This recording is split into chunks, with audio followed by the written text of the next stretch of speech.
Good morning, everybody. I, Chandrasekhar Tilak, welcome you all for this our Wednesday weekly feature, Market. This time, I would like to cover the rise in Sensex as far as the last 1 week or even otherwise the earlier period is concerned. To be honest, this particular height of BSE Sensex of 40,000 plus and a unique pattern displayed by the Sensex movement last week, when for the first time after many months, the entire week, that is Monday to Friday, showed a positive, insistent rise as far as the BSE Sensex is concerned. And comparatively, the trading volumes were also stable. This is really surprising to say the least. I'm not that pessimist not to digest this particular fact, but my association with this field for more than 3 decades really makes me ponder what would be the triggers as far as this fantastic movement of 40,000 plus minus Sensex level is concerned as far as BSE is concerned. Certainly, this is not restricted only to BSE Sensex or Nifty of our country, but many other countries of the world have also shown this particular kind of a thing. So certainly, receding or at least partial unlocking taking place across the globe, and many countries like Singapore and Australia, as far as their internal domestic economies are concerned, opening the doors to a great extent and virtually moving towards a pre-corona stage, has certainly given a trigger. Of course, as far as our country is concerned, our picture is a bit mixed. Central government wishes to be much more dynamic as far as corona unlocking is concerned. But many of the state governments, and if not many, at least some of the state governments, are having a cautious approach as far as unlocking is concerned. One thing is very certain, unless and until public transport goes to a pre-corona stage, it would be very difficult to assume and imagine how our economy would go back, if not to pre-corona level, at least 50% up than the anti-corona or most affected corona economy of our country is concerned. I'm not saying any political statement. I'm purely looking at it from an economic, financial or an investment angle. Because as far as our country's economy and policies are concerned, at least some set of foreign institutional investors, including backed by the sovereign governments of those countries, are in favor as far as investing in our country is concerned. Otherwise, Reliance Jio would not have received 8,000 crores in few days. Otherwise, Reliance Retail would not have received this kind of a positive response as far as FDIs are concerned. Reliance is not the only group who is harbinger as far as these FDIs are concerned. Many others, maybe to a lesser extent, but are in the same shape or at least in the same street. And in that case, one has to be very clear that these are the segments which need to be augmented into. Another major feature as far as this BSE Sensex rise or a Nifty rise is concerned, is that certain sectors are contributing it the most in one way or the other. And one of them happens to be a defense sector. Certainly there are various reasons behind it. As soon as our Honorable Prime Minister in his national address few months back gave us a slogan of Atmanirbhar Bharat Abhiyan, and gave us a tagline for the same in the nature of a be local, be vocal and be global. And following that for 5 consecutive days, our Honorable Minister of Finance, Mrs. Srimati Nirmala Sitharaman, and Honorable Minister of State for Finance, Anurag Singh Ji Thakur, gave us a press conferences for not less than 90 minutes every day and deciphered a package of 20.63 lakh crores. And defense was one of a major beneficiary as far as these 5 days press conferences are concerned. Not only the FDI limit rose from 49% to 74% as a policy, not only we said that henceforth up to a 200 crores tender, it will not be a global tender but a local tender. Not only it said that henceforth the defense procurement boards would be corporatized if not privatized. And subsequently, our Honorable Minister for Defense, Rajnath Singh Ji, also said that in a span of next 2 to 3 years, more than 118 different items related to the defense sector will be procured and produced completely from the domestic sources. Certainly, it does have a positive impact as far as the defense sector related industries or the companies listed on our stock exchanges are concerned.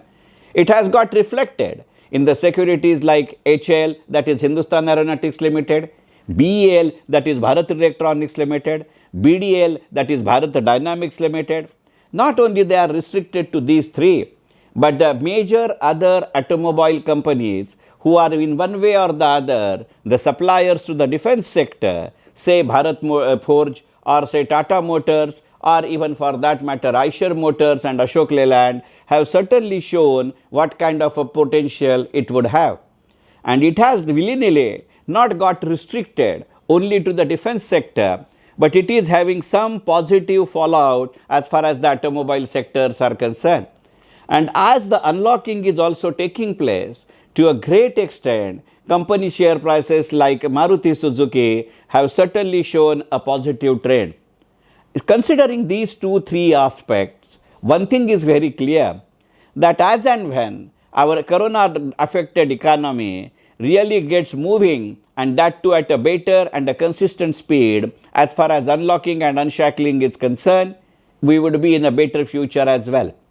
Certainly it is getting assisted by positively by a good news as far as the harvest crops of this particular year are concerned, when we as a nation are expected to record the highest level of production as far as the foods, fruits and other processing industries are concerned. Certainly, it does have a scope for a political intervention, especially seeing the scope and gamut of the farmers related bills passed by Parliament, because state governments have to play a major role into it.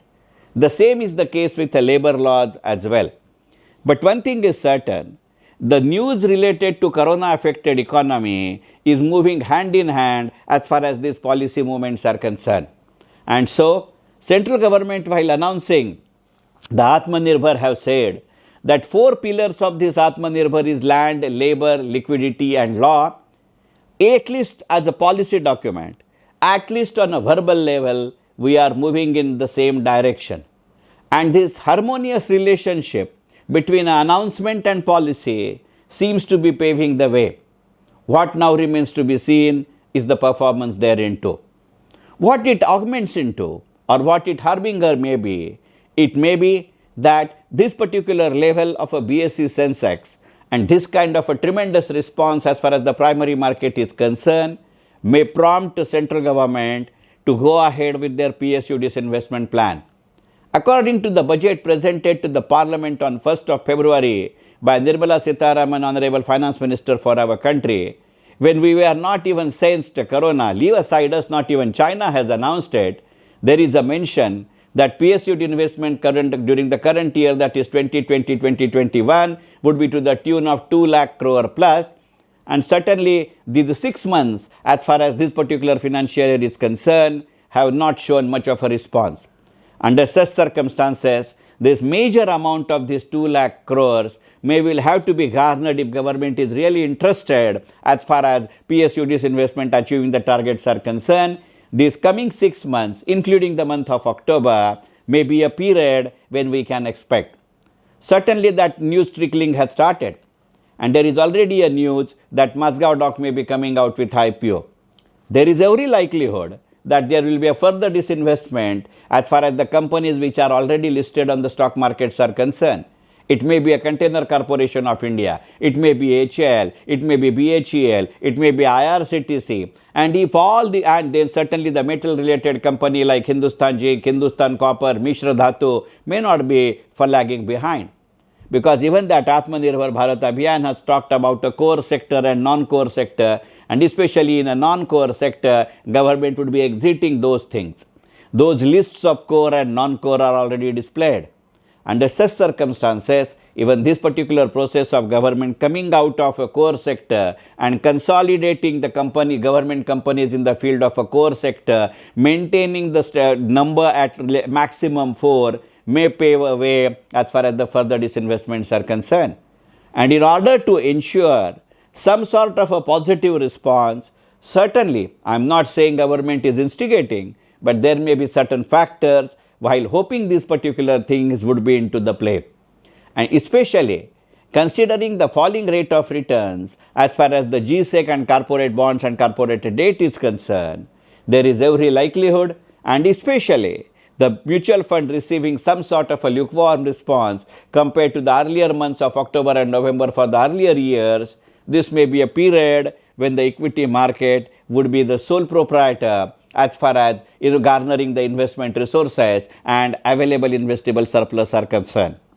Is it the trigger as far as this 40,000 plus minus BSE Sensex current level is concerned? Is it the trigger or the background under which our markets, either under the assumption or under the certain news they are related to, is working? It would be worthwhile to take a pause and have a look at it. And if it is really going to be the case, then the first and foremost question which one has to reply ourselves is that if at all I have to be a party as far as this galaxy and gallantry is concerned, how I am going to plan my investable surplus resources. Because even if there are too many of opportunities, I will be able to garner a success out of it only if I am able to participate into it. And considering that my levels of personal income have got affected to a great extent, especially my liquidity in this corona affected economy, because majority of the people have started feeling a pinch of it. Because on one hand, the level of my take home pay is getting bit elastic. Either it is not getting fulfilled in full, or it is getting delayed, or I am receiving some sort of a money in installments. Because liquidity is the problem not only at my individual level, but even at the government level. For the first time in last 40 plus years or so, we have seen that EPFO has maintained a rate at 8%, but they are going to pay that interest in 2 installments.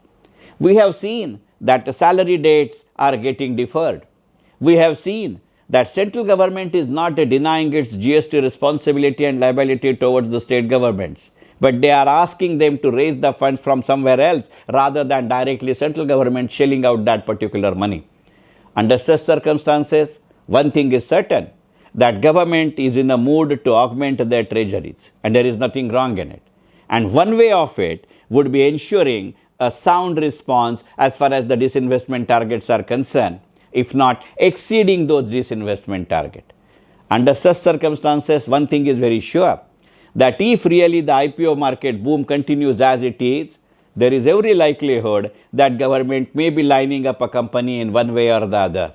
We may even see the consolidation of banks going further and ahead as far as their execution plans are concerned. So it is high time that I take a relook as far as my own investment portfolios are concerned.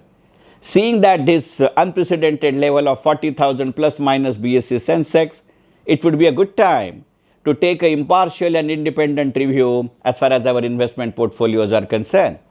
If any one of you is really interested to have an impartial and independent review of your portfolio, I will be more than happy to give such advice, certainly a paid one under my City Suggest, because that would ensure some sort of a liquidity which would be certainly utilized as far as this forthcoming likely probable opportunities are concerned. In this entire statement, certainly the word opportunities is equally important, but what is more equally important is those adjectives which I say probable and which I have deliberated further, because the timing will not be in my hand. But if I have to really time my investment table surplus with that probable likely investment opportunity, I will have to really gauze a pitch. Otherwise, there is every likelihood that I may be a star of the past, but my current form or my current judgment may elude me as far as my future investment goals are concerned. So it is high time that I really take a new stance, and for that I really reassess what my investment portfolios are. And what I am saying as an independent is only because sometimes as a common individual investor, we fall in love with our own portfolio, we fall in love with our own ideologies, and we resist to change. And as we say in Marathi, Sonara na kaan tochle, that means a third party giving you a right pinch at the right time at the right place. This is certainly needed as far as assessment and reviews of our investment portfolios are concerned. Because government, by way of a disinvestment in one sense, is exactly doing the same. And if I have to be on the same boat, if I have to be on the same platform, it is a high time we do it. So why not to take this particular opportunity and have a relook at it? Certainly, I will wish you the best while concluding it. Once again suggesting to have a look. I will be more than happy if you take help of my City Suggest. Till then, Thank you very much.